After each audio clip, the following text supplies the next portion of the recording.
0 minutes, 45 seconds. From Ukrainian territory, a hypersonic guided M30A2 missile lifted off its launcher. It pierced through the frigid air layers, then entered Russian airspace. Its target, a forward operating airfield in Belgorod, where Russian attack helicopters were massed. 5 hours, 0 minutes, 50 seconds. Just 5 seconds later, a shockwave tore through the ground. The temporary airfield erupted into a sea of fire. Peak overpressure shattered every metal structure. A plasma fireball surged upward, engulfing the entire parking apron. 2 Ka-52 Alligator attack helicopters and 2 Mi-8 MTV transport electronic warfare helicopters were destroyed. Their charred fuselages lay twisted. Rotor blades snapped, embedded into the concrete. Debris scattered more than 200 meters away. No air raid sirens, no interceptions, no distress signals. It was a calculated first strike, timed to the second, executed with brevity and absolute precision, leaving the Russian side with no chance to respond.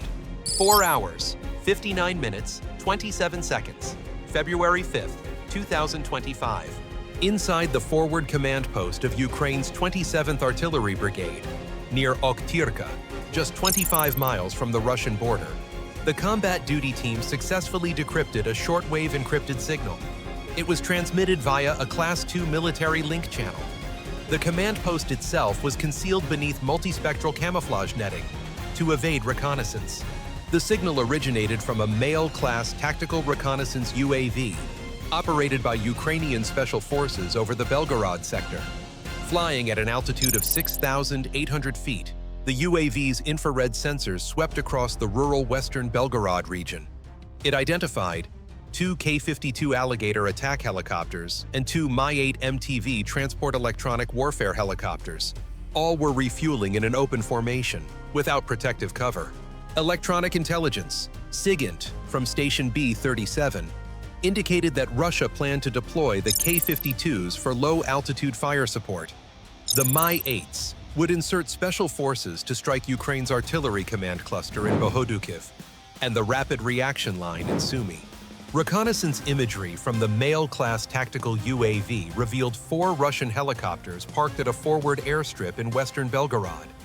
They were dispersed in formation, yet completely unattended. 2 Ka-52 Alligator heavy attack helicopters, armed with Viker-1 anti-tank missile launchers and 30mm autocannons, had previously inflicted significant losses on Ukrainian forces in Kupiansk and Bakhmut. 2 Mi-8 MTV helicopters, fitted with electronic warfare modules, were typically used to transport GRU special forces or carry Lancet III loitering munitions. At the moment of detection, all 4 helicopters were undergoing refueling and rearming. Their crews had left the area. No short-range air defense systems were deployed. Surveillance radars were inactive. Security patrols were entirely absent. In this state, the entire site was left exposed, with its defensive capability reduced to 0. The assembly point for the 4 Russian helicopters was pinpointed at 19.7 miles from the Ukrainian border, well within the optimal strike envelope of Ukraine's M30A2 AW guided missile. This variant was equipped with an EMPS propulsion system and a warhead packed with approximately 182,000 high lethality tungsten fragments. 5 hours, 4 minutes, 45 seconds. Ukraine's forward command authorized the tactical strike operation. On a small plateau in the Okhtyrka Valley, 26 miles from the front line, 2 Ukrainian M142 HIMARS rocket artillery systems were positioned. Each launcher, mounted on an M1140 6x6 truck chassis, was concealed under Ukrainian Army multispectral camouflage netting and took advantage of the terrain to deceive Russian SAR radar and reconnaissance satellites. The operation was codenamed Eagle 24. The HIMARS fire control system received live target lock data directly from Ukraine's Mail-class UAV, while real-time GPS adjustments refined the strike coordinates. The artillery crews had loaded the rockets. Missiles stood ready, awaiting the final confirmation signal. The countdown had begun. A Ukrainian artillery unit received the order to fire. Inside the sealed cabin of an M142 HIMARS launcher, 4 personnel were in position: a fire control officer, a navigation technician, 2 gunners, all ready, waiting for the final signal. Target coordinates were transmitted directly from Ukrainian special forces operating near the Belgorod airstrip. The inertial guidance system, fire control computer, and satellite link were encrypted, synchronized with data from the tactical UAV tracking the target in real time. The maximum allowable reaction time, 15 minutes. This time, the entire firing sequence took just 5 minutes and 18 seconds from the moment Forward Command gave its approval. All combat parameters were already loaded into the system.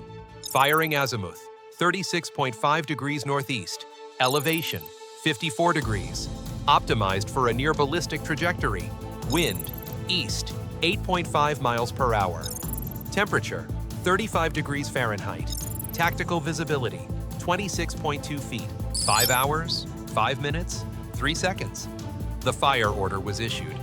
The HIMARS launched its first salvo. The munitions Ukraine employed in the strike were M30A2 GMLRS AW, guided multiple launch rocket system, alternative warhead, an upgraded variant of the M30A1 GMLRS. This is a 227mm guided rocket system manufactured by Lockheed Martin, with a CEP accuracy of under 5 meters. Each M30A2 warhead weighs 90 kilograms and contains over 182,000 tungsten fragments, shaped like miniature pyramids. This creates a spherical kill zone with a radius of over 100 meters, sufficient to neutralize any personnel or equipment within the impact area. Prior to launch, Russian surveillance radars activated frequency hopping techniques combined with jamming bursts in an attempt to break the missile's target lock. However, the M30A2 INS inertial navigation system, integrated with SAASM encrypted military GPS, maintained a firm track on the target.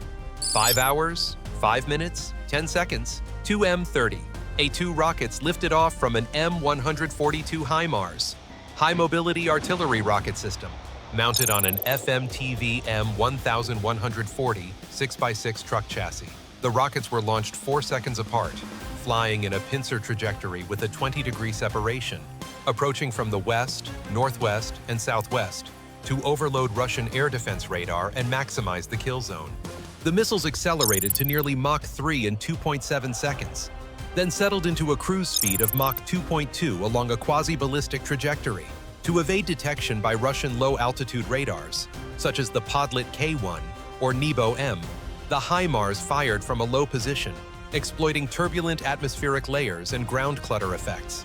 Simultaneously, a low-altitude LEA-100 reconnaissance UAV was deployed to confirm the flight path.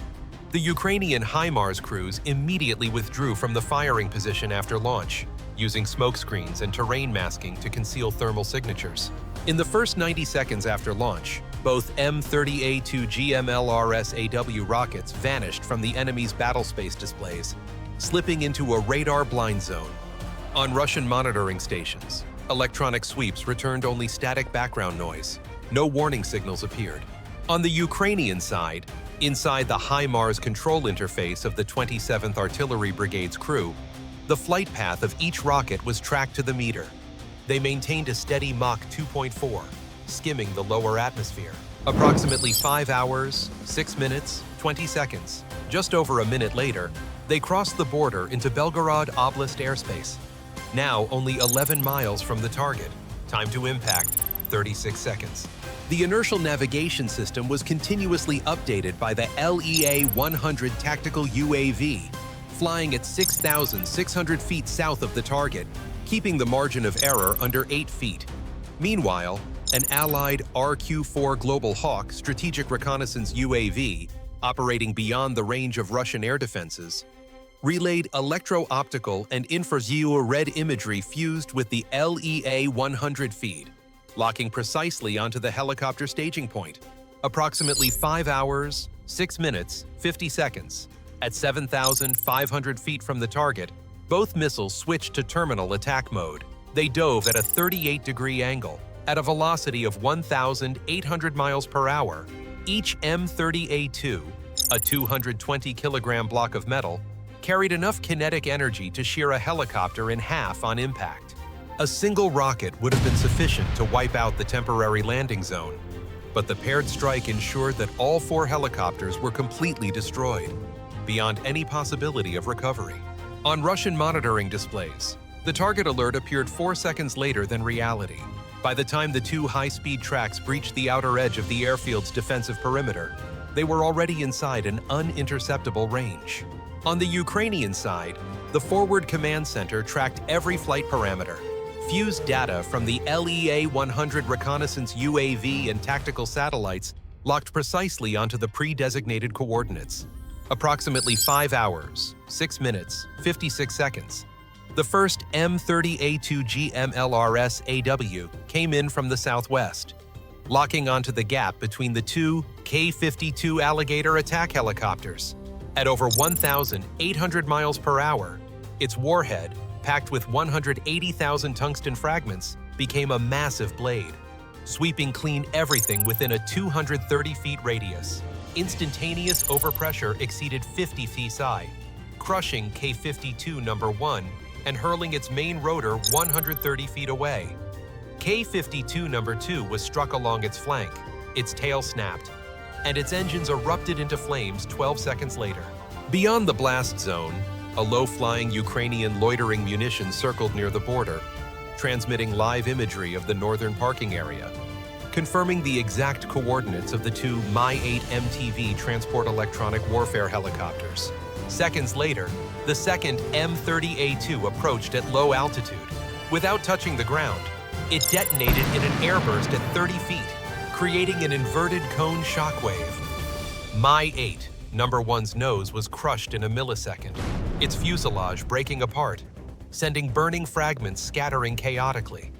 The overpressure, again exceeding 50 psi, surged into Mi-8 No. 2, igniting its fuel and triggering a secondary explosion 3 times larger than the first. A 70-feet-high fireball rolled skyward, blasting the cockpit doors clear. The 660-pound main rotor tore free from its shaft, punching through the roof of the maintenance hangar. The shockwave collapsed part of the hangar structure, damaging 2 disassembled helicopter fuselages. Reserve fuel tanks ignited, turning the entire 260-feet-long parking apron into a sea of fire and blackened metal. Inside the forward command bunker, Ukrainian Special Operations personnel monitored a live infrared feed. The multi-sensor composite display showed expanding white-hot zones, shifting to a blazing orange as the temperature at the blast centers exceeded 1,470 degrees Fahrenheit. 5 hours, 7 minutes, 35 seconds. 31 seconds after the second detonation, Russian ground-based radar near Belgorod registered abnormal electromagnetic interference. On the Ukrainian side, telemetry confirmed a sharp spike in overpressure precisely at the impact zones, matching the predicted target kill model. All 4 helicopters, 2 Ka-52 Alligator and 2 Mi-8 MTV, were completely incinerated, their fuselages twisted and deformed. The M142 HIMARS firing crews had already vacated their positions, and no GPS signal from the launch site remained. 5 hours, 7 minutes, 40 seconds. A reconnaissance UAV swept over the target area. Main rotor fragments were scattered across the site. Landing gear lay overturned. Belly armor plates were flung across a radius of more than 330 feet. A section of a Ka-52 tailfin was lodged deep inside a reserve fuel tank, smoldering faintly. The residual heat remained at hazardous levels for over 40 minutes, rendering any attempt to recover or evacuate equipment from the parking zone completely impossible. At 0506, 45 seconds, from the coordination station near Bilopilia, the steady voice of a Ukrainian officer came over the encrypted channel. Target neutralized, area temperature is dropping, the operational zone is completely destroyed. At 0511, 45 seconds, 5 minutes later, a Russian fire support and reconnaissance unit left their rear garrison, just 3 miles from the site. When they arrived, all they saw were charred fragments of metal and a column of smoke, 660 feet high, still rolling upward from the temporary landing zone. No survivors. No helicopters in any recoverable condition. At 0530 hours, Russian command in Belgorod ordered a complete freeze on all forward helicopter operations. That included fire support missions for the Sumy and Kharkiv sectors. The counterattack plan that had been prepared earlier was suspended indefinitely. In the first 3 hours after the strike, The Russian Ministry of Defense issued no official statement. Military news outlets carried only a single line. An unidentified explosion occurred near the northern logistics area. By noon, infrared imagery from an international commercial reconnaissance satellite had identified multiple hotspots at the impact site. The IR sensors detected heat signatures exceeding threshold levels, even through smoke and darkness. Thermal optical analysis revealed concentrated high-temperature zones and a fan-shaped fragmentation pattern radiating from the blast center, matching exactly the lethality profile of the M30A2 guided rocket.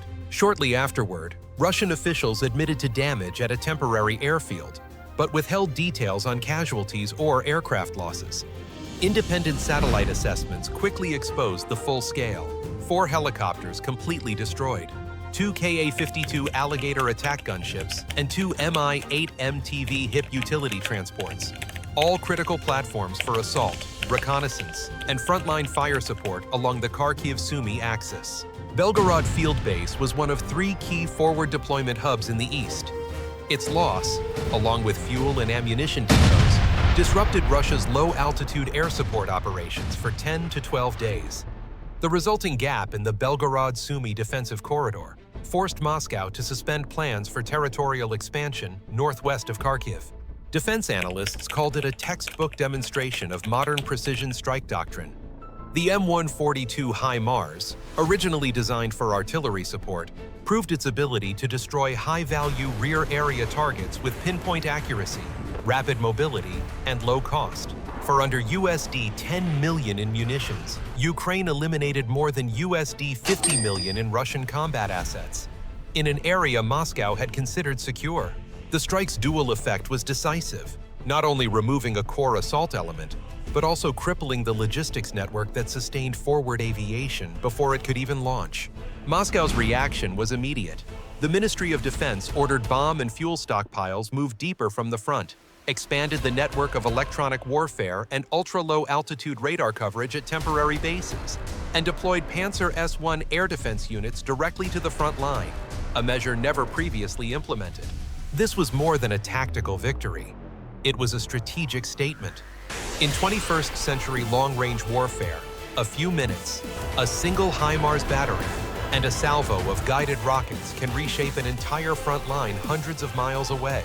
The battle may be over, but the operational story continues. Stay tuned for further analysis and share your views in the comments.